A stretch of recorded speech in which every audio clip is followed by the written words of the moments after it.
So I finally got a chance to get back here to the building site.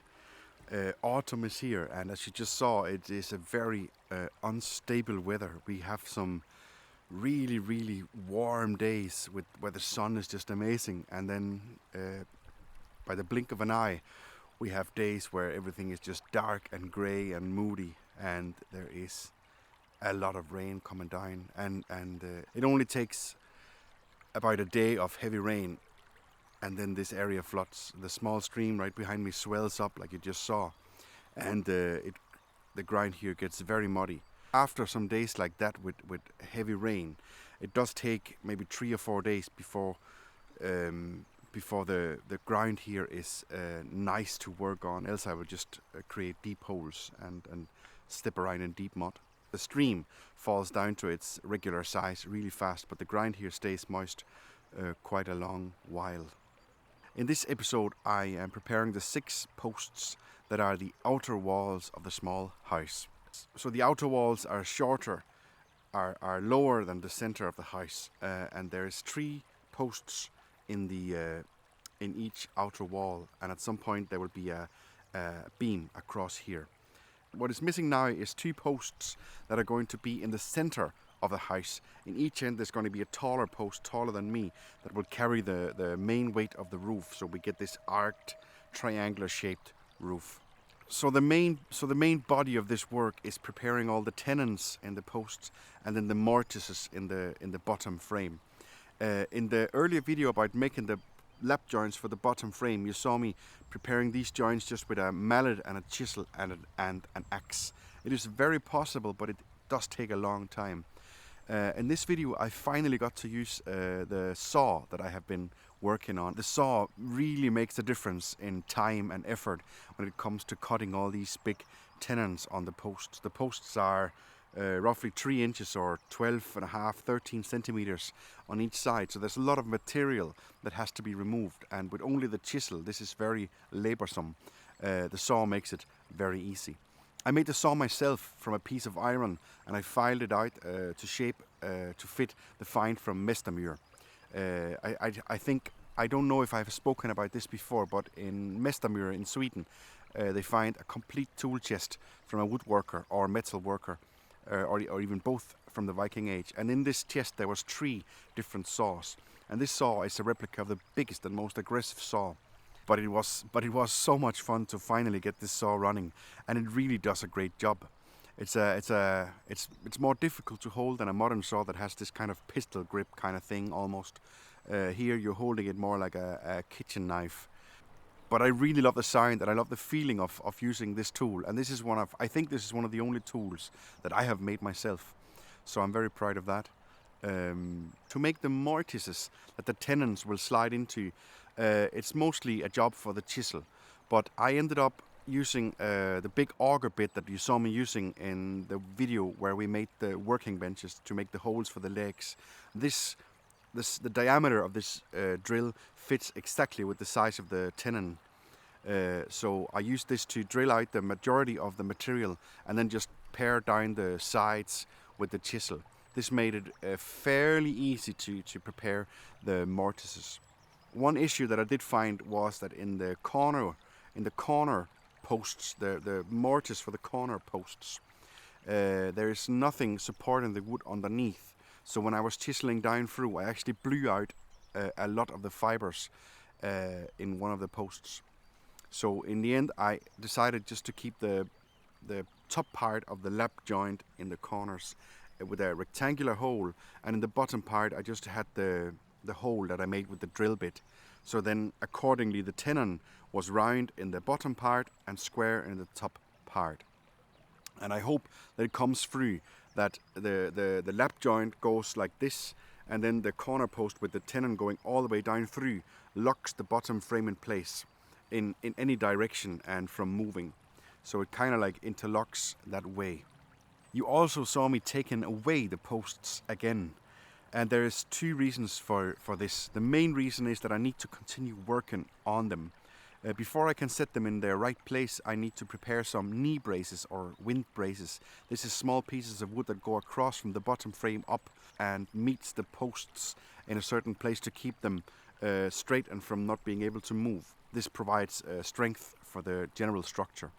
And also between the three posts in the outer wall, there will be grooves cut on each of them, so I can slide down boards, and that way the boards will make up the outer wall. So that is one of the next steps on this build site, to create the wind braces or knee braces to provide structural strength for the house, and to cut the grooves so I can actually slide in the wall planks or the wall boards for the house. And also, I know that maybe in about a month's time, it will be so moist here that I'm not really going to be able to work more this year. So I want to be able to take down as much as the building as possible and move it somewhere and store it dry for the winter. And then as soon as spring hits and it's ready to work again, I can just put it back up really easy and continue where I left on. So I won't peg and secure the posts just yet.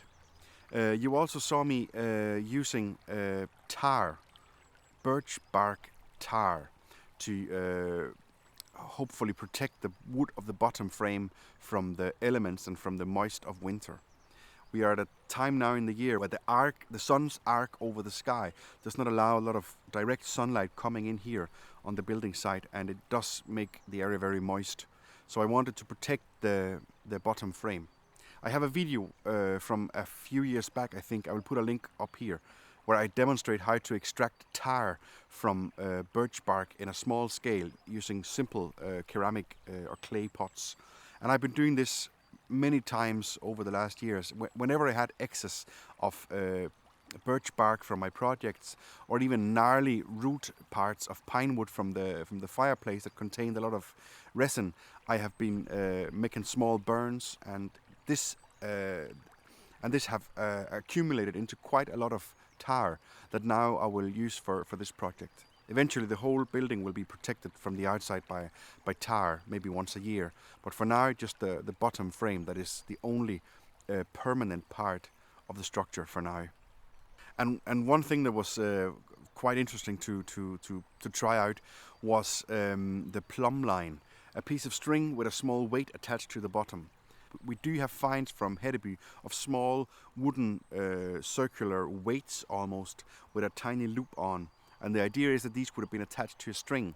And then you can use these to gauge things out and make sure that things are straight in a vertical position. So the idea is that you attach the string on the top of a beam, on the top of a post, and hang it down.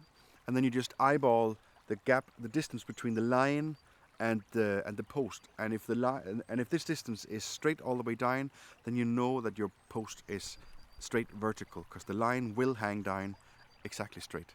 This is not strictly necessary at this point. I just couldn't wait to try this out and just get an idea of how well the mortises and the tenons make the post stand straight for now, and it does seem very okay. And the one thing that is important when making mortises and tenons and any kind of wooden joints is that you are precise with your measurements and that you are consistent. This piece of oak, I have decided, is my measurement. So I lay the piece of oak on the edge of the beam that I want to cut, and then mark. So the oak decides the distance from the edge until the tenon or the mortise. It also dictates the thickness of the tenon or the width of the mortise. So the most important thing is to decide what side of the wood, in this case a post, is the reference point, and then you stick with it, both on the measuring, on the cutting, and on transferring the distances down to the bottom frame for the mortises. You keep your reference point, and then the oak stick or the small piece of oak wood is my guide. This works quite well. I know it's not micromillimeter precision, but it's for this project it seems to work, and it feels good to have just one measurement, one piece of wood that gives you all you need for laying out these wooden joints. Another thing that I think is interesting is the deers we have here. We have a family of roe deers, a female with 2 youngsters, and sometimes the buck as well. And they come through here in the garden. I don't know if you noticed. Let me know if you saw this in the last video about making the shingles. In the end where I was talking, I was sitting right here in the evening time. Actually, while I was speaking, one of the deers walked past here in the background, and I did not realize this until I was in the editing. I think that was quite funny. And they do cross here. They cross from the small slope behind me. They cross down here, cross the stream, and they walk through this building site. Even though I'm, of course, not when I'm here, but even though there's even though the scene here is changing, and now there's the tire smell, and there's different things going on. They cross here, and just 15 meters in this direction, I have a spot where I feed them apples from our apple tree that fall to the ground and get bruises, or are not fit for our consumption. I collect them and put them there for the deers, and they do actually cross right here, walk past the building site to go and eat the apples here. The basic part of this is that it's really good for me to know that even though I am obstructing this corner with sounds and smells and fire and tar and tools, and slowly building a house, the wildlife here, the birds, the squirrels, the deers, they don't really care.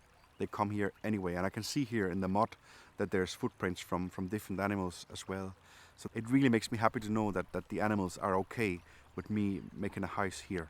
So yeah, I hope we get to see more of that. If you feel like you want to support the channel here, remember to subscribe and click the little like button, so YouTube will know that you like this video. And the more you let YouTube know that this video was interesting for you to watch, the more YouTube will present or push this video to future potential viewers. So that's the best you can do. Okay, folks, so I think this wraps up the video for now. Thank you so much for watching. I'm really happy that you guys are wanting to be a part of this building project. This was video number 4. If you have not seen the first 3, I would strongly recommend you to go back and see those, where we make first the workbenches, then the bottom frame, and then the shingles. And now in this video, we're starting to see something come up vertically of the structure.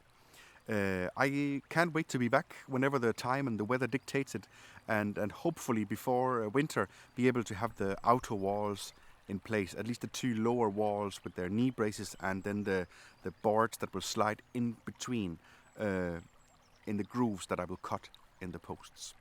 So yes, thank you so much for watching, and as always, if you have any comments or questions about anything you saw here in the video, please take your time and write me in the comments below, and I will get back to you. I try to answer all the comments to the best of my ability, because I really enjoy to be able to have this communication with you guys about what is going on here. So yes, thank you so much for watching, and until the next time, be safe, and I will see you soon.